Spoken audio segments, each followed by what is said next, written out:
186 kiloluk qo'chqorlarimiz bor. 175-180 kiloluk qo'chqor. Biz Susamардан өтіп жатқанда, сол тарапта да, оң тарапта дағы арашанда жайылып жүріш керек та. Бұл деген мықты бизнес екен. $1000 қой алса, мен қозыларын $500-дан, $600-дан алып кетем. Гарантия. Анан жақшылары уже 100 000 сомның тегерегіне, андан жақшылары уже 200 000 сомға чейин барат да. Жөнөкөй қой баққан күні деле, шу Арашандан жақшы қозы қочқор бойынша даяр қочқор алып келіп салсаңар, ошондо результатты көрөсүңөр да. Өсө турган койлор канда бар болсо, породасына бар болсо өсөт. Кандай бакпасаң деле. Бүгүнкү күнү элиталар уже $3000 өйдө чыгып кетти да баалары. Демек өзүңөр уктуңар, Сардар апам сиздерге готовый бизнес планды айтып берди.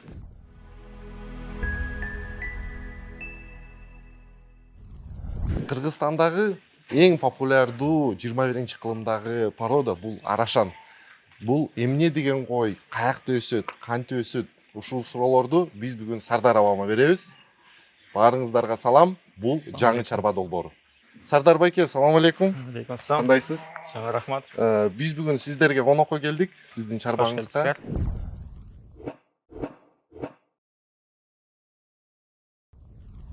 Ушул Арашан боюнча биз эч жактуу сурообуз бар эле. Эми баштасак, канча жылдан бери ушул Арашан менен алектенесиз? Негизи койду 2017-жылы баштаганбыз. Бирок ал учурда чарба койдон баштаганбыз. Жер алып, кашар салып, тоодо жайытыбыздан жер алып, арендага сарай салып, 300 баш чарба кой багып келгенбиз. Анан четинен жакшы койлорду алып отуп, Арашанга өтүп кеттик да. 2019 биринчи банкировкадан өттүк, 2021 ошол банкировканы дагы бир сыра бекиттик. Ошо 21-жылдан баштап айтсак болот да, ушу Арашанды алып келатабыз койду. Амол идея каяктан пайда болгон сиздечи? Мисалы, башка койдор деле бар, анан койдон деле породалары көп да, он чактуу Кыргызстанда жок дегендечи. Бул эми экономикага эле такалат да. Любой маселе экономикага такалат. Акча жагына такалат. Биз 300 койду баккан күнү ошол эле тоюттар, ошол эле чөп, жем, расходторун санап, анан алган төлдүн козуларын чоңойтуп сатканды, плюс-минустарды чыгарганда, бул 50 Арашан бакканы выгодныраак болуп калат экен да, пайдасы көбүрөөк, түшүмү.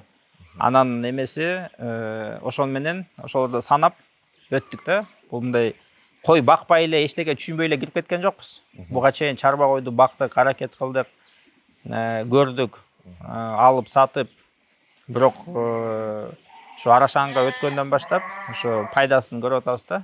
Бул башка породаларга салыштырмалуу, мындай бат өсөт, суукка, ысыкка чыдамкай, анан эт жагынан дагы выходы жакшыраак. Көлөмү чоң, өсүшү дагы бат. Козуларыбыз мисалы бир күндө 350-дөн 450 граммга чейин вес берет, кошот.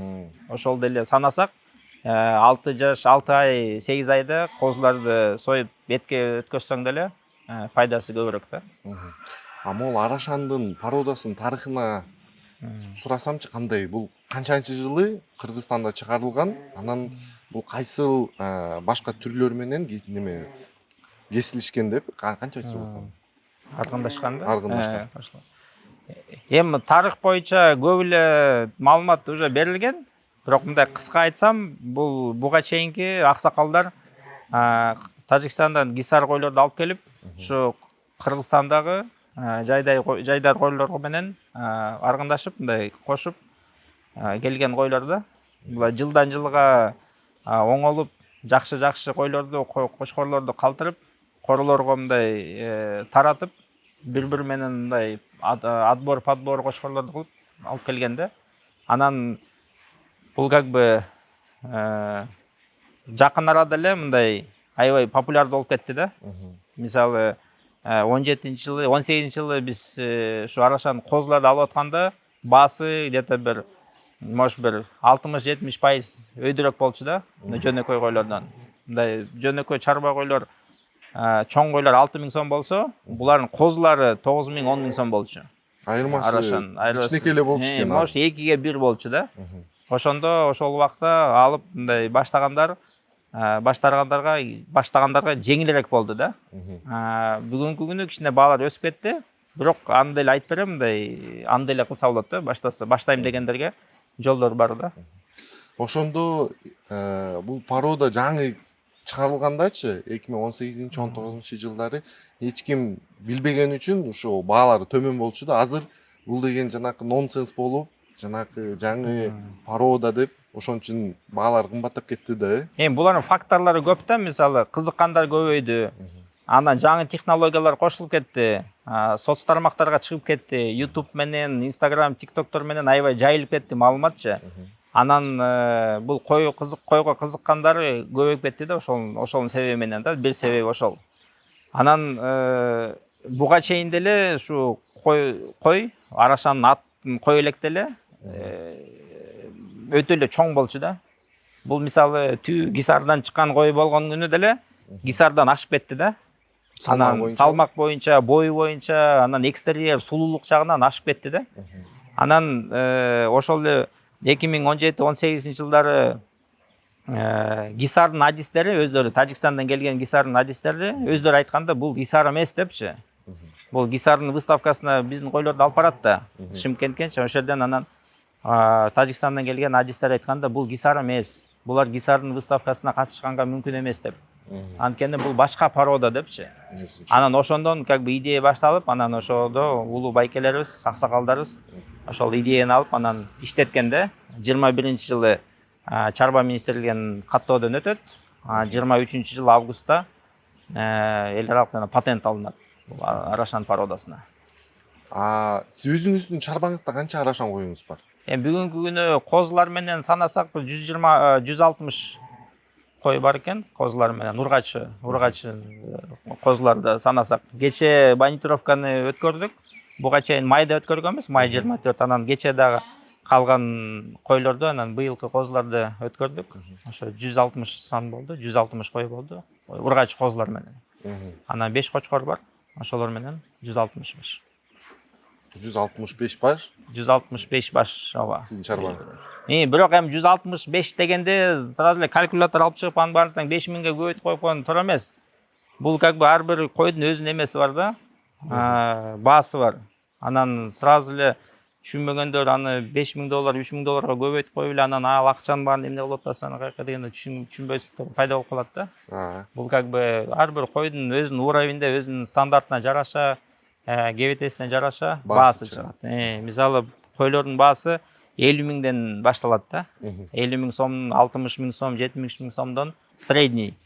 Анан жакшылары уже 100.000 сомдун тегерегине, анан андан жакшылары уже 200.000 сомго чейин барат да.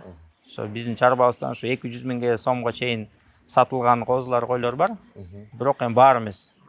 Ошолордон мындай подбор кылып, мындай ошондон селекция кылып чогултасың да. Мисалы 100 койдон түшкөн козулардын арасынан ургачыларын тандап, анан алардан дагы тандап, ошо менен эйлектен өткөн мыктылар калат да. Анан ошолордун баасы жакшы баада өтөт. Калгандары мындай өтөт. Калгандары өзүңө калтырасың, ремонтный молодняка. Андан да слабыраактары же өзүбүзгө жакпагандарды анарды мындай базардан эле өткөрүп жүрөбүз.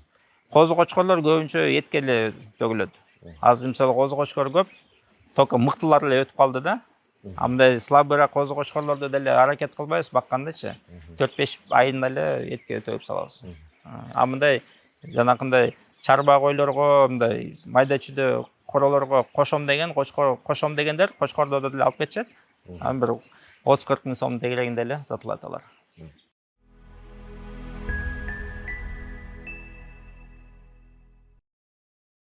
Эмки суроо Сардарова, мисалы өзгөчөлүк ар бир породада бар да, анан бул арашанды кармагандачы сиз бакканда кандай өзгөчөлүктөр бар башка койлор менен айырмачылыгы? Эми бул койдун сулуулук жагынан, салмак жагынан, бою мисалы 90 сантиметрден жогору кетет. Азыр мисалы жылдан жылга өсүп атат да, стандартчы. Рыноктун талаптары өсүп атат. Мисалы койдун дагы бою мындай селекциянын жолу менен өсүп келатат да. Мисалы буга чейинки 90га чейин бакчыбыз, азыр уже 90 сантиметрден бийигирээк койлорду издеп калдык да. Узундук жагынан, мындай кулактын расположениясы, узундугу, салмактары жылдан жылга өсүп атат да. Бул как бы бүгүнкү күнү кызыккандар көп болуп, мындай селекция бат-бат алдыга жылып атат да. Ошол жагынан анан ысык суукка чыдамкай койлор ушундай эле навесте кышы менен турат. Мындай шамал эле урбаса, анан төлдүн убагында эле сарайга киргизбесек, ачык жерде эле багылат булар. Кээ бир адамдар айтат да, бул өтө мындай жумшак порода экен, анан Жок. ысыкка катуу чыдап албайт экен, анан же суукка чыдап албайт Жети экен. областта тең багып атышат балдар. Бүт жерге чыдап атат. Нарынга бул кой жарабайт деп жүрүшкөн. Мына жамат түзүлүп атат нарындарда. Ат башы да 15-апрель мартта ярмарка өтөт. Нарынга деле багылып атат. Ош Жалалабадка багылып атат. Бул Казакстан, Өзбекстанга алып кетип атышат. Азыр Өзбекстанда аябай кызыгып, Андижан, Ферганага алып кетип атышат.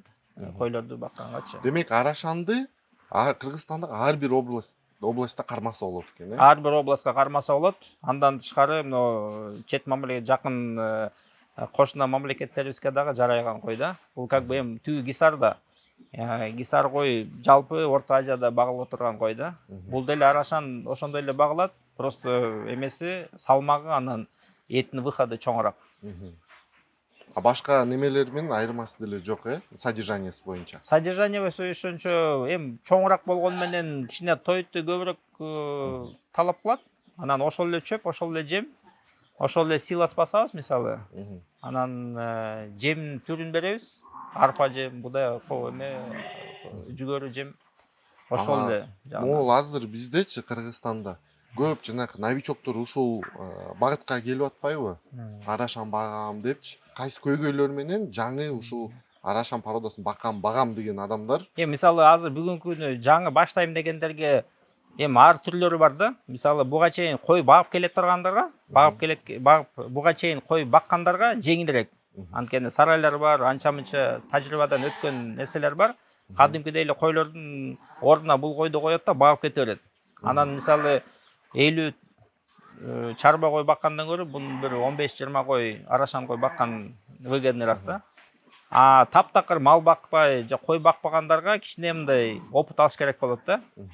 Бул любой жаныбарды баккан күндө деле опыт керек болот да. Анча-мынча жерде сурайт, ушул билген кой баккандардан кичине ошолор менен катышып, мындай кичине кеңеш алып баштаса болот да. Анан эң негизги ушу как бы кыйынчылык бул бүгүнкү күндө баасы да. Мисалы баштайм дегендерге кичине кыйыныраак болуп калып атат да. С нуля алып, козу же койбу сатып алган ошол жагынан эле кыйналып калбаса, бирок бүгүнкү күндө мындай чоң акча менен киргендер деле болуп атат да. Мындай ар түрлүү бизнести алып барган жигиттер ушу акчасын ушу койго кызыгып, сарай сала коюп эле, кой алып, анда эле бизнесин деле мындай бат-бат эле алып кетип атышат да. Анткени жакшы койлорду алат, кымбат баада. Ошол эле койлордон түшкөн козуларды жакшы баада сатып, мындай бат-бат алдыга жылып кетип атат да. Бизге окшоп мисалы с нуля баштагандар мындай кичине убакыт талап кылат да. Мисалы бул койдон жакшы төлөй аласың, ал козуларды 1 жыл багасың, аларга жакшы кошосуң, ошо менен акырын 2-3 жылда алдыга жыласың да. Демек ошондо уктуңар, бул деген мыкты бизнес экен.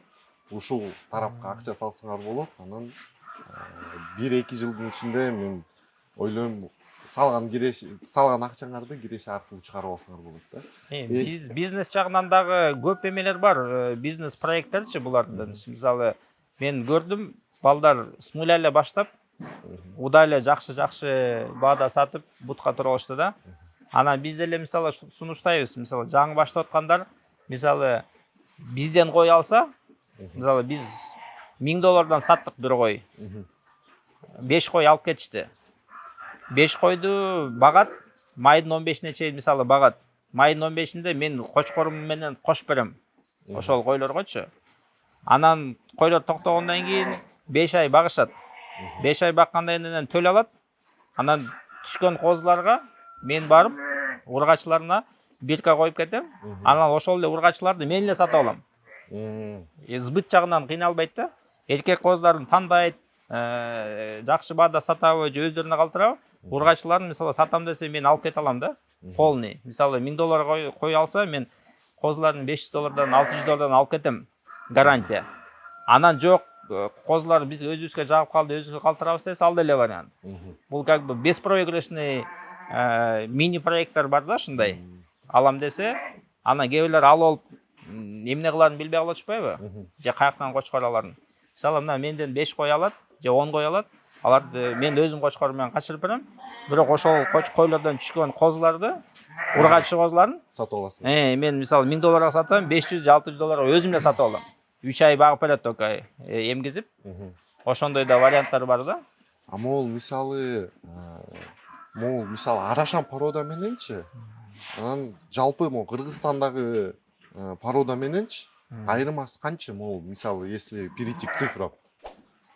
Мисалы, бүгүнкү күнү 6.200.000 кой катталганда, кой эчкилер катталганда, жалпы чарба министрлигинин маалыматы боюнча. Ошолдо 5%га жетпеген асыл тукум кой. Калгандары баары? Калгандары мындай жайдары мындай эмеде, чарба койлордо, мындай агала жанакындай мериностон калган койлор, өзүбүздүн жанакындай көрдүшүнү койлор. Бул жанакы дворняжка дегендеби? Аларды деле багып окат кылып атышат, ал деле жакшы. Бирок мен кеңешим да, мен сунуш кылат элем. Жөнөкөй кой баккан күнү деле ушу арашандан жакшы козу кочкорбу же даяр кочкор алып келип салсаңар, ошондо результатты көрөсүңөр да. Анткени биз деле башында койдун баарын эле сатып салбай, жакшы кочкор алып келип салып, ошолордон түшкөн козуларды тандап алып калып аттык да. Бул как бы результатты биринчи эле жылда берет да. Жакшы кочкор алып салсак. Биз байкап атабыз, көрүп атабыз, 200 кой багат, бирок кошкон кочкорлор вообще жарабайт да. Анан койлор, козулары майдалап, ылдый кетет. Ошентип мисалы биз тиги меринос породаны, Союздан калган меринос породаны жок кылдык да почти. Улам жанагы кочкорлорун оңолтпой, жаңы жакшы кочкор салбай, сырттан алып келбей. Мына азыркы күнү ушул азыр мисалы Өзбекстандагы койчулар менен казакстандыктар именно ошол жол менен иштеп келатышат да. Кыргызстанга келет, жакшы кочкор алат, өздөрүнө жайдары койлорго кошот, анан ошондон жакшы төл алып, ошолорду селекцияга жиберет да.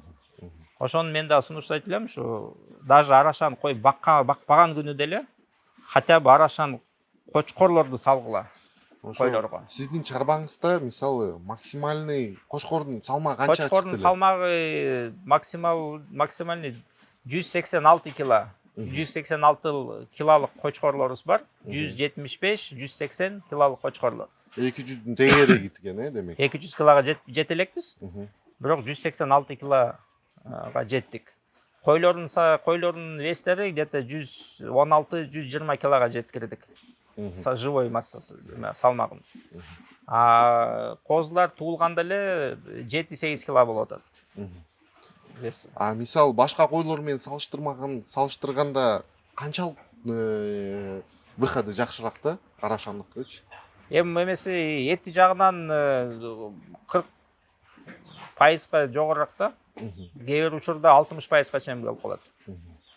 Эмеси эт жагынан. Демек ошондо жөнөкөй койдон сиз бир 50 килограмм алсаңар, жөнөкөй койду мисалы сойсоң бир 30 килонун тегерегинде эт болуп атса, булар бир 45 килонун этин берет да. Мисалы кочкорду сойсоң, мындай койду көбүнчө кой анан козу кочкор союп атабыз. 50-60 килога чейин жетип калып атат да эттин салмагы. 1 жашка жетпеген козу кочкор союсак, где-то бир 50 килодан ашат да эти. Могу привес боюнчачы кандай маалымат? Привес боюнча биринчи 3 ай энергия роста күнүнө 350 граммдан 450 граммга чейин кошот. Ошо күнүгө өсө турган. Ошо энергия роста деп коет. Бул как бы өтө мыкты да. Бул как бы дүйнө жүзүндөгү эң мыкты бүгүнкү күнү. Именно энергия роста жагынан ушу биздин арашан коюбуз да. Буга чейин дедиңиз, буга чейин гисар болчу. Мындай эмесинде жанакындай эл аралык рекордто катталган. Гисар болчу энергия роста жагынан. Бүгүнкү күнү арашан болот, бирок мындай алда жумушто алдыга жылдыш керек, мындай интернет жанакындай рекорд китептерде пока что жазыла элек да.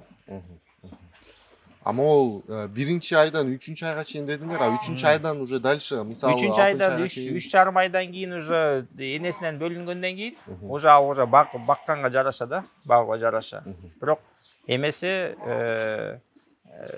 өскөнү уже жакшы башында өсүп баштаса, дальше ошондой эле темп менен өсүп кете берет да. Ама жем чөп кандай? Жөнөкөй элеби же атайын бир добавка кошосуңарбы? Кадимкидей эле жөп. Өзүбүздүн эле полевское беде себебиз. Ошол эле чаап келип мына түк боюнда эле турат. Ошол эле жүгөрү, ошол эле арпа. Эч эмеси жок. Анан эмесин жемдерине кальций кошобуз. Бор.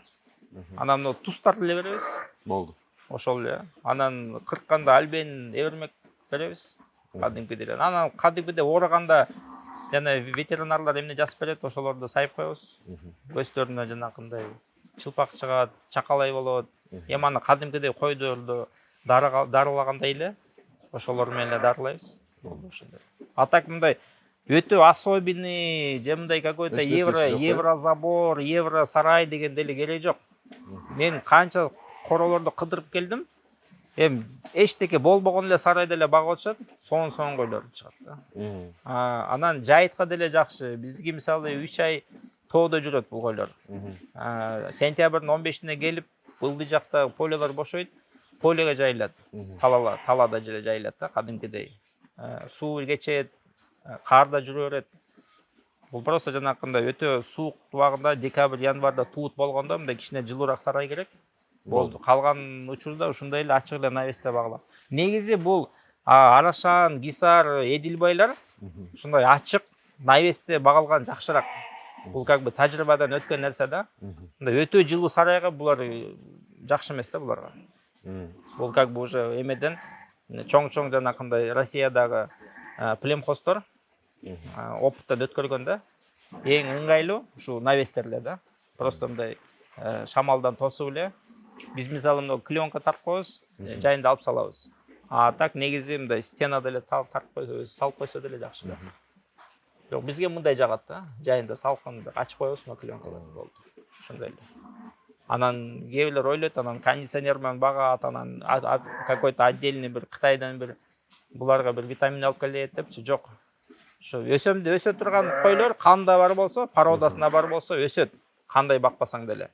Кээ бир учурда ооруп калат, же энеси карабай коет, козуларчы. Алар деле өсүп кетет.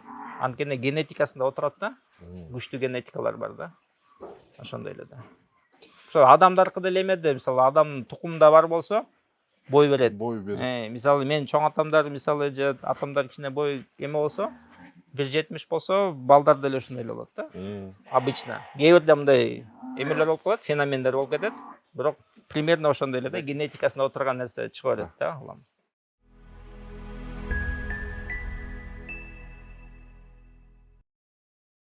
Сардар аба дагы бир суроо, ушул Арашан породаны бакканды рентабельности канча? Мына канча киреше алып келет? Мисалы бир кой базарда кандай сатылат да? Кайсы баага чейин неме көтөрүлөт? Минималдуу, максималдуу баасы кандай? Эми жакшы кой баксаң, жакшы токтуу, жакшы койлор. Базардын баасы менен сатсаң деле бир 60 миң менен 100 миң тегерегинде да сатсаң болот. Жакшы кой болсо. Андан мыктылары 100 миңден 200 миңге чейин баалары. Анан жанакындай бүгүнкү күнү элиталар уже $3,000 өйдө чыгып кетти да баалары. Бирок негизи мисалы сразу эле удале элитадан башташ деле жакшы, бирок шарт эмес да. Кээ бирлер ушу Арашан кой багабыз дейт, бирок акчасы жетпейт да. Анан $3,000, $5,000 койлорду карайт, көрөт, ала албайт. Бирок бизге окшоп деле ушу 100 миң сомдук эле койдон деле баштаса жакшы да. Анан мен айткандай ушу 100 миңге кой алсаң, 5 айдан кийин эле кочкор койдон кийин эле 5 айдан кийин 6 айдан кийин эле козуларын сүттөн чыгарып эле уже 50-60 миңден сатасың да. Ошондо койдун баасы бир эле жылда жарымсы чыгат же толук эле чыгара аласың да. Анан уже дальше жаш кой алсаң, жаш койду алсаң, 8-9 туут аласың. Ошондо сен 8 жыл бир эле кой менен иштей берсең болот да, жакшы баксаң. Анан козуларын жылдан жылга жакшы кочкор кошо берип, алдыга жыл бересиң да. Кээ бир учурда ушундай сонун козулар түшүп калат. Алардын баасы удале 200 миң, 300 миңге чейин чыгып кетип атат. Бүгүнкү күнү. Анан таптакыр эле мисалы баасы түшүп кетет деме деп атышпайбы? Биз булар баасы мындай бүгүнкү күндө кымбат боло элек деле бакчыбыз, анда деле пайда көрчүбүз. Бул жөнөкөй койдон сөөнө кымбатыраак сатылат да. Жөнөкөй коюң мисалы базарда 25 миң болсо, бул койлор 45-50 миңден. Анан жана могу статистика боюнча айтып кеттиңер да, Кыргызстанда мисалы МРСтин арасында бир ашып кетсе бир 5-10% дедиңерби жана пародисти? 6 миллион 200 МРС катталып атат бүгүн кой эчкилер. Ошонун ичинде мисалы арашанын саны бүгүн 20 миңден кичине ашты да. Ошондо аз эле болуп атат да, асыл тукум койлор. Бирок негизги азыр жайыт жагынан дагы кыйынчылык болуп атпайбы? Жайыттар жок болуп кетип атат. Ошондуктан сандан сапатка өтүп, ошо арашан койлорду, асыл тукум койлорду көбөйткөн сайын, как бы жайытка дагы эме болот да. Мындай щадящий режим болот да, мындай.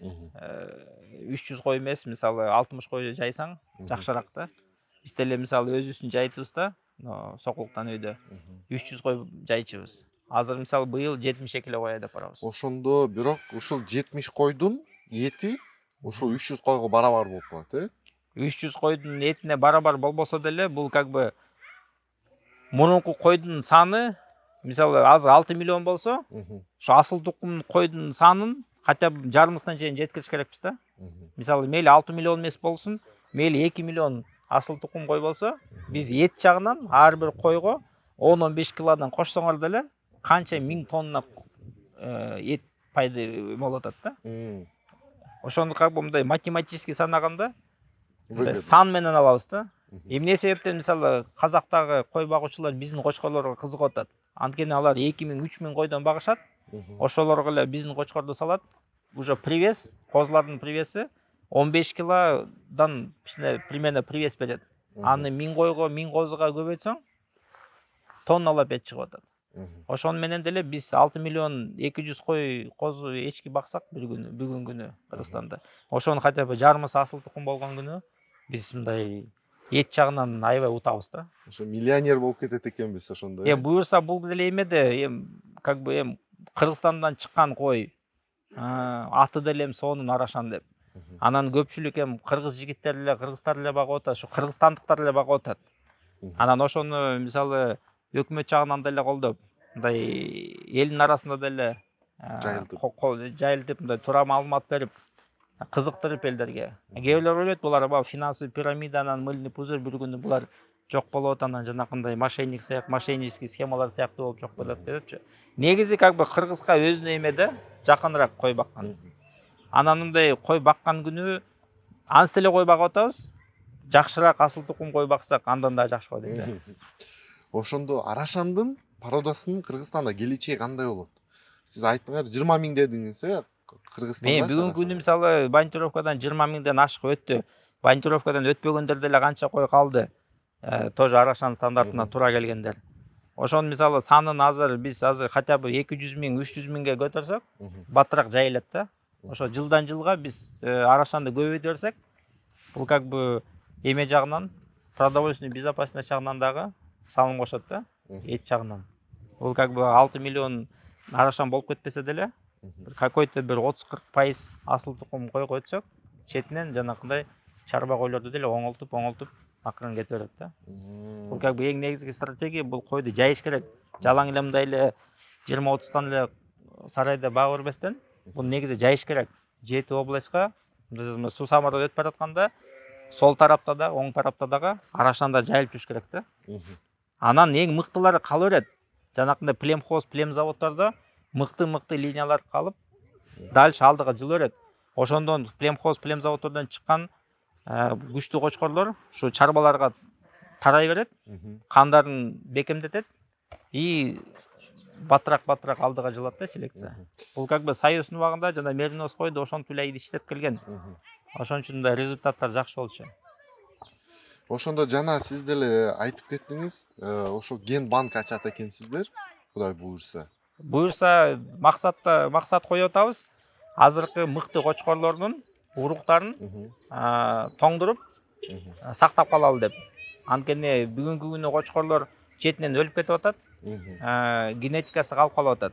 Ошолордун уруктарын калтырып, может именно 5 жылдан кийин именно ушул кочкордун линиясы, ушул кочкордун генетикасын кошконго керек болуп калат да. Ошондуктан азыр ушу Кирниш менен сүйлөшүп, ушу бир проект ачалы деп атабыз. Уруктарын жакшы мыкты кочкорлордон алып, ошо кочкорлордун ээлери менен договор түзүп, ал уруктарды эч жака колдонбойбуз. Уруктар сакталат, калтырылат. Анан кийин ушу кочкордун ээси менен келишимге келип, ошол уруктан кийин колдонгонго. Бул негизи искусственный осемененияны иштетиш керекпиз да. Даже мындай свежепринятый алып иштеткенге жакшыраак да. Ошондо биз Сардар Авамдын Instagram профилинин ссылкасын ылдый жагына таштайбыз, андан тышкары номерин, анан телеграмын. Эгерде сиздер арашан породасынын кочкорун же козусун алам десеңер, Сардар Авамга жазсаңар болот. Же башка бир суроолор болсо деле, кеңеш жагынан керек болсо, ылдый жагында. Сардар Ава, акыркы суроо, мисалы мен бизнесмендин дейличи, анан менде бош 1 миллион сомум бар да. Ошол 1 миллион сомдучу арашан породасына салсам, канча жылдан кийин же айдан кийин ошол 1 миллион сомду таза киреше катары өзүмө чыгарып алам. Мисалы мына 1 миллион сомду алалы, 1 миллион сомго мисалы 10 кой аласыңар, 100 миңден. 10 кой аласыңар, мен кочкорумду кошуп берем. Анан ошол кочкордон качкан койлорду, токтогон койлорду 5 айдан кийин туудурасыңар. Туудургандан кийин ургачы козуларын ошол эле жерден мисалы же $500 же $1000 сатасыңар. Ошондо бир жылга жетпей, ошол салган миллиондун жете бир 600-700 миң сомун кайра чыгарып аласыңар. Бирок ошол эле учурда 10 коюңар калат дальше иштеткенге. Жаш кой алсаңар, ал койду силер дагы 8 жыл, 9 жыл иштетесиңер. Бул как бы жакшы вложение да. Кааласаңар бир айлантып, андан жакпай калды, ошол эле койлорду алып барып 100 миңден сатпасаңар деле, может ошол учурда баа өсүп кетет. Может 150ден сатасыңар. Түшүп баратса же стандарттар алдыга жылып кетсе, аларды может 70-80ден сатасыңар. Бирок козулардан уже чыгарып алдыңар, бир 500 миң. Ошол эле койду алып барып кайра сатсаңар, ошол эле миллион чыгат. Ошондо 1,5 болуп калат. Демек ошондо 2 жылдын ичинде мен ошол 1 миллион сомумду өзүмө чыгарып алам.